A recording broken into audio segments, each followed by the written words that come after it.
ค่ะพี่น้องคะยอดน้ำกุดหนาหนาวปัญหาหลายสวนเลยยอดน้ำกุดหนาหนาวยอดบ่ได้นะคะพี่น้องคะโอกาสดีค่ะมื้อนี้ก็16:30 นาทีนะคะ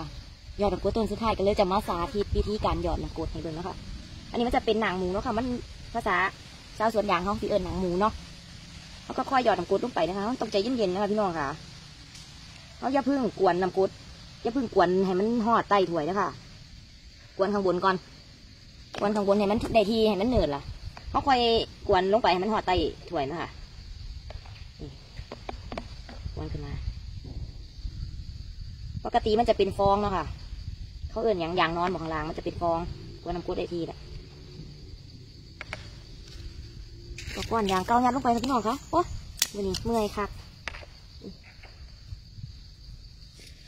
กวนอย่างสวยๆ